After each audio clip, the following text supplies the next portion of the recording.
नमस्ते दोस्तों। मैं भारत को उसकी असली पहचान, उसकी सभ्यता, संस्कृति के आधार पर फिर से खड़ा करना चाहता हूँ। इस काम में मुझे आपकी सहयोग की ज़रूरत है। लेकिन हमारे सपनों का भारत तभी बन सकता है जब हर हाथ को काम मिलेगा, हर युवा को रोजगार मिलेगा। आप इस टॉपिक को तो सुन के समझ ही गए होंगे कि मैं किसके बारे में बात करने जा रहा हूँ। The no jobs issue, the lack of jobs. I think this is a very serious issue. I think this reflects the problems with our current paradigm, that even at 7% growth, I think it's whatever the number is, it's not producing the jobs. 25 हमारी society के लिए Covid से भी ज्यादा dangerous है, क्योंकि इसका impact सिर्फ एक इंसान पर नहीं, पूरे समाज पर होता है। इस वायरस का नाम है अनएम्प्लॉयमेंट। बेरोजगारी एक ऐसा समस्या है जिससे हमारा पूरा भारत जूझ रहा है। आप देख रहे होंगे कि बेरोजगारी समस्या से भारत में अधिकतर युवा ही जूझ रहे हैं। बेरोजगारी एक ऐसा बॉम्ब है जिसमें ज़्यादातर युवा ही मरते हैं। काम नहीं मिलता तो यही डेमोग्राफिक डिविडेंड, जो दरअसल हमारे पक्ष की चीज होना चाहिए था, एक बहुत बड़ी लायबिलिटी बन जाता है, एसेट नहीं रह जाता। पूरे पाई के साइज के छोटे होने की समस्या है, न कि अपने बीच से एक नकली शत्रु को खड़े कर लेने से ये समस्या सॉल्व। ये विद्यार्थी, ये बच्चे जो नौकरियों का इंतजार कर रहे हैं, ये एक टेकिंग टाइम बॉम्ब है, ये ज़ॉम्बीज़ है। ये किसी भी समय अगर इन्हें साधा नहीं गया तो अपराध की तरफ जा सकते हैं, अनरेस्ट की तरफ जा सकते हैं। इसका ज़्यादातर शिकार युवा ही है। आप देखते होंगे कि जिस घर की आर्थिक स्थिति कम होती है उस घर में अक्सर लड़ाई झगड़े होते रहते हैं, उस घर की समस्या हमेशा बढ़ती ही रहती है। तो क्या इस चीज़ को सुधारा नहीं जा सकता है? तो सुधारा जा सकता है। आइए उस टॉपिक पे हम बात करें। युवा, जिसको देश का प्रेजेंट माना जाता है, अगर हमारा प्रेजेंट ही नहीं होगा तो हम भविष्य के बारे में क्या कल्पना करेंगे? तो कुछ बेसिक्स को समझते हैं, उसके बाद डाटा पे आएंगे। जैसे कि LPR, लेबर पार्टीशन रेट, इसमें एम्प्लॉयड प्लस अनएम्प्लॉयड दोनों लेबर आते हैं। एम्प्लॉयमेंट रेट इंक्रीज करने से अनएम्प्लॉयमेंट रेट डिक्रीज करती है, means employment inversely proportional to unemployment. अगर हम रिसेंट डाटा को भी देखें तो 2023-24 के डाटा के अनुसार अनएम्प्लॉयमेंट रेट 8.7% से डिक्रीज़ होकर 7.8% के अप्रॉक्स हो चुका था। इसी डाटा में आप ये भी नोटिस करेंगे कि एम्प्लॉयमेंट रेट भी 38% से घट के 37.8% से घट गया। तो हम लोग कम्प्लीटली ये नहीं कह सकते हैं कि अनएम्प्लॉयमेंट एक अच्छा लेवल पे घटा। और रिसेंट डाटा को भी देखा जाए तो आप नोटिस करेंगे कि अभी 2025 के अकॉर्डिंग अभी हमारा डाटा CMI के अकॉर्डिंग 3.2% है। तो आप ये देखेंगे कि अगर 3.2% को देखें तो आप नोटिस करेंगे कि ये बहुत हैवी डाटा नहीं है। मीन्स 100 में से 3 लोग, 4.5 लोग बेरोजगार हैं। तो ये एक ठीक ठाक, मतलब आप सोचेंगे कि तो अच्छा ही लेवल है, अनएम्प्लॉयमेंट हैगा। लेकिन मैंने जैसे आपको पहले ही कहा था, अनएम्प्लॉयमेंट समस्या बड़ा युवाओं के लिए हो जाता है। तो इसी चीज़ को और गहराई से देखें तो उसमें आप देखेंगे कि 42.5% of graduate students under 25 unemployed. Means इस डाटा को अगर छोटे से लेवल पे देखा जाए तो आप ये नोटिस करेंगे कि हर 3 में से 1 युवा बेरोजगार है। हर एक युवा जो कि ग्रेजुएट है, 3 युवाओं में से आप ध्यान देंगे कि 1 बेरोजगार ही होता है। तो पहले के अनुसार आप ये देखेंगे कि बेरोजगारी इस लेवल पे क्यों इतना इफ़ेक्टिव हो चुकी है। एक पार्टिकुलर सेक्टर युवा, जिसमें कि अनएम्प्लॉयमेंट एक अच्छे लेवल पर रन करते जा रही है, इंक्रीज़ करते जा रही है डिक्रीज़ करने के बावजूद। तो इसका कारण किसको मानेंगे आप, सरकार को या खुद को?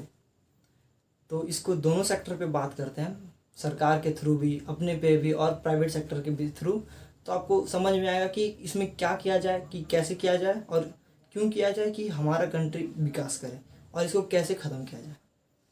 तो सबसे पहले अगर हम प्राइवेट सेक्टर पे ध्यान दें तो आप देखिए कि इंडिया का टॉप कंपनी जैसे कि रिलायंस, टाटाज आते हैं। तो रिलायंस की आप बात करें तो उसमें देखिएगा कि 2.32 lakh crore per year revenue आता है रिलायंस कंपनी का, फिर भी उसमें एम्प्लॉयज़ 3.5 लाख ही है।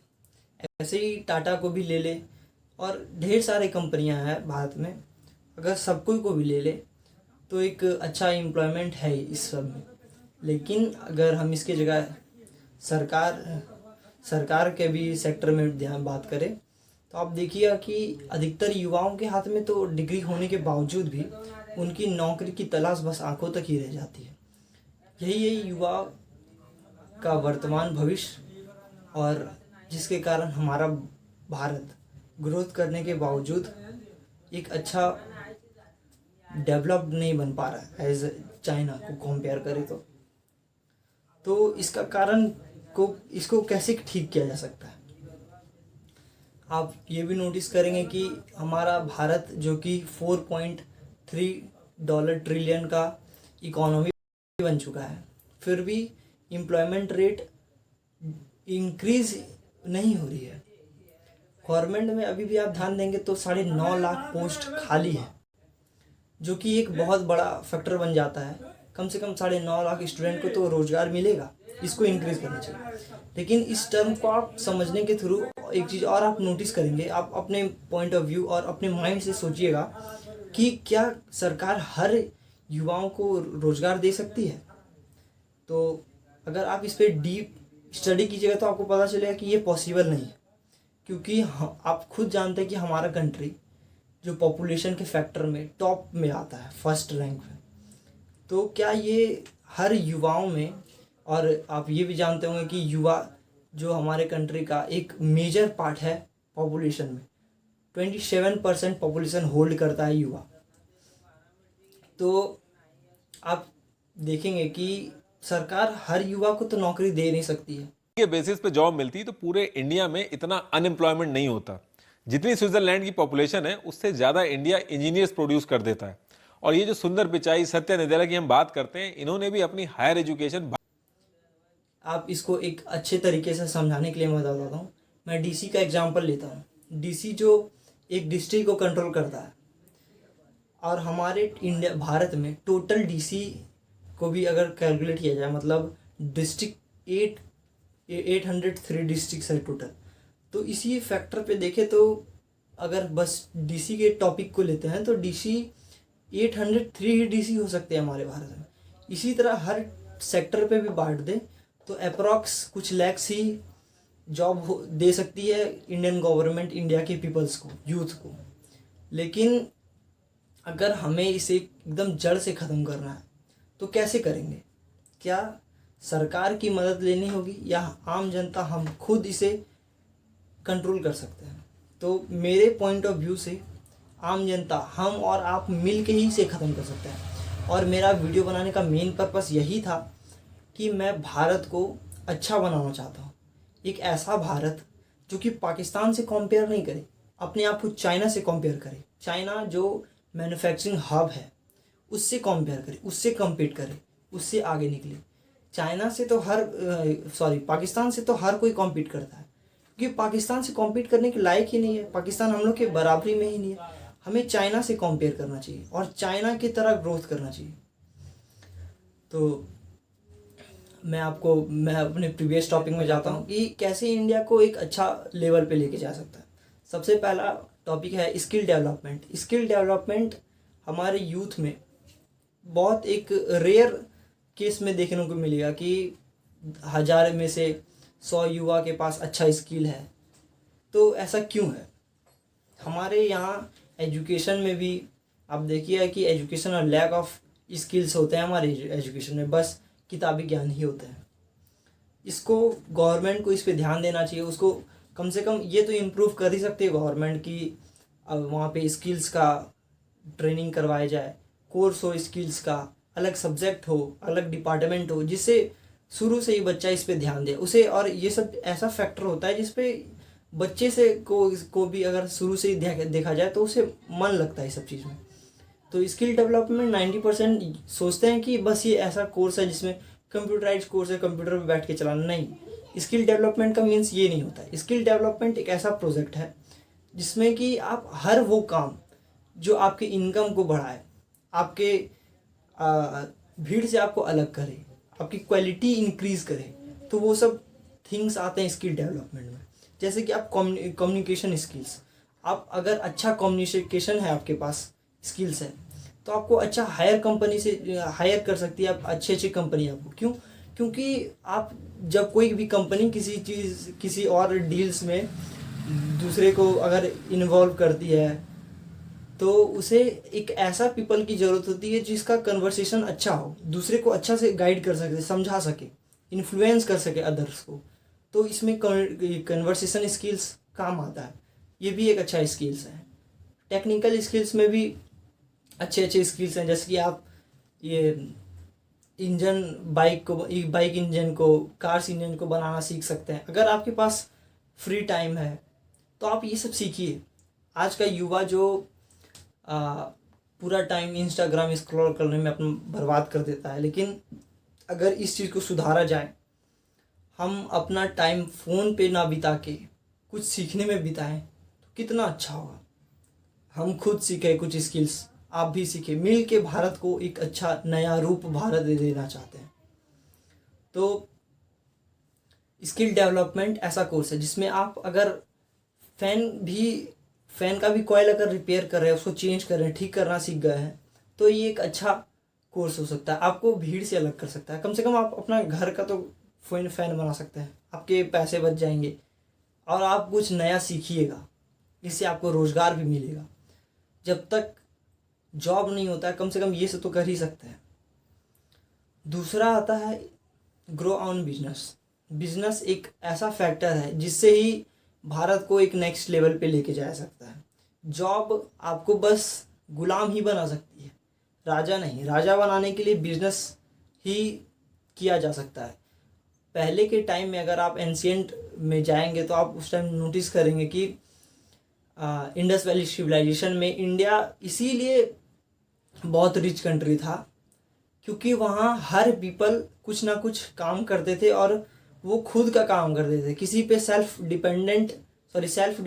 इंडिपेंडेंट नहीं थे, वो डिपेंडेंट थे खुद पे।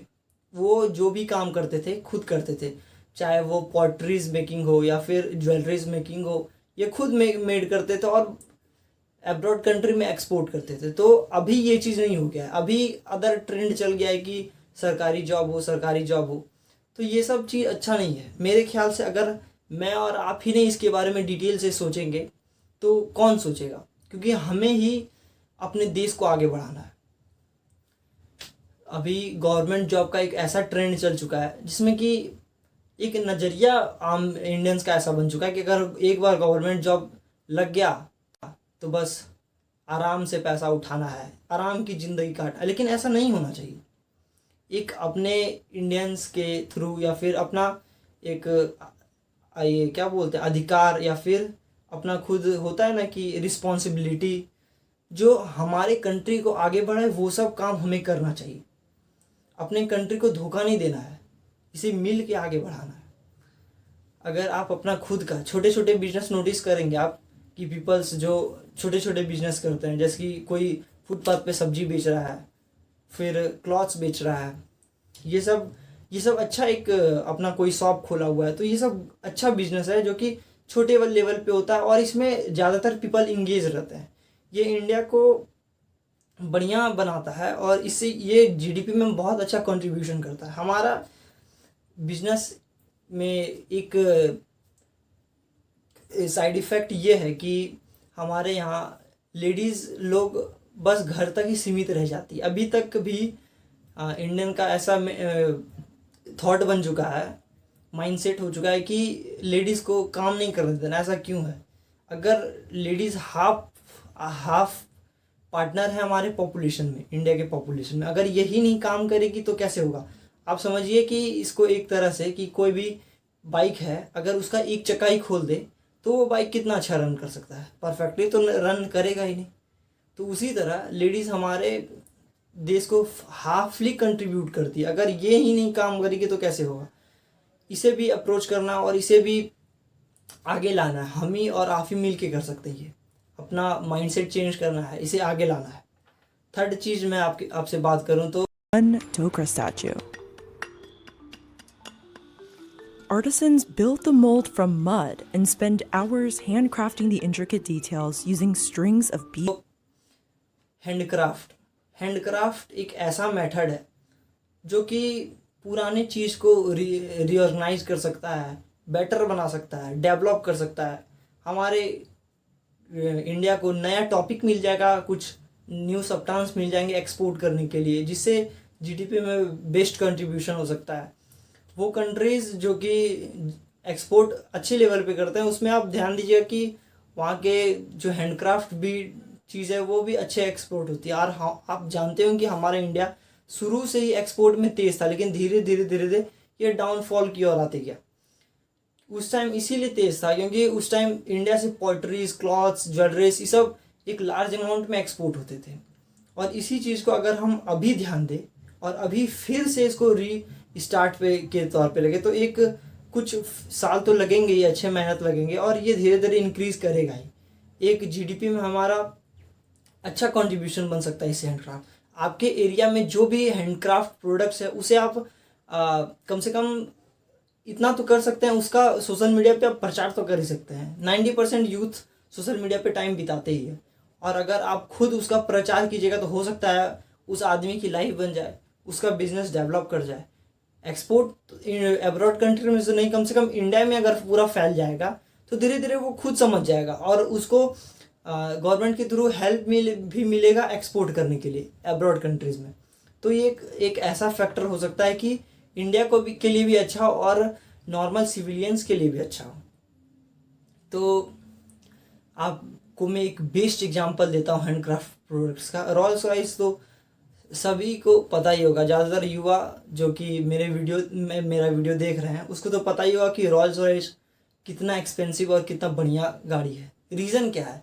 वो 65 to 80% हैंडमेड है, उसको हाथ से बनाया जाता है। इस रीजन से वो इतना एक्सपेंसिव है। इतना पार्ट्स को वो खुद से जब हाथ से तैयार करते हैं उसमें अच्छा खासा टाइम लगता है, मेहनत लगता है, जिसके कारण वो इतना एक्सपेंसिव हो जाता है। अगर हम भी ऐसा कुछ कर सकते हैं, हमारे यहाँ भी कुछ यूनिक होगा, जैसे कि झारखंड का डोकरा आर्ट है, बिहार का मधुबनी आर्ट है, मधुबनी पेंटिंग है, ये सब यूनिक चीज़ को अगर इंडिया से बाहर भी दिखाया जाए तो कम से कम अब्रॉड्स को पता तो चलेगा कि इंडिया में कितनी चीज़ थी जो कि धीरे धीरे ख़त्म होती जा रही थी, लेकिन अब इंडियंस इसे फिर से रीऑर्गेनाइज कर रहा है, फिर से स्टार्ट कर रहे हैं, ये ग्रोथ कर रहा है। तो थैंक यू। अगर आपको इसमें कुछ भी और इंक्रीज़ करना है, इसे और सुधारना है तो मुझे कमेंट जरूर करें कि भाई इसमें ये मिस्टेक था, ये मिस्टेक था, आप इसे सुधारो। मैं उसे सुधारूंगा, लेकिन आपको मेरी तरफ से थैंक यू इस वीडियो को देखने के लिए। और मेरा मेन मकसद था इंडियंस को एक नया रूप दिलाना, उसके थॉट में चेंज करना कि कंप्लीटली गवर्नमेंट जॉब पे डिपेंडेंट ना हो, अपना खुद का कुछ करो। क्या करे बे, मर जाए क्या हम? साला एग्जाम में क्या फेल हुए, पूरा जिंदगी फेल हो गया हमारा। कैरियर बनाओ अपना, आप बिजनेस कर सकते हो या कुछ अदर स्किल सीख सकते हो, ये सब चीज़ इम्पॉर्टेंट है, इंडिया को अच्छा बनाएगा। तो थैंक यू। आप, मुझे उम्मीद है कि आप चेंज करेंगे अपनी लाइफ को।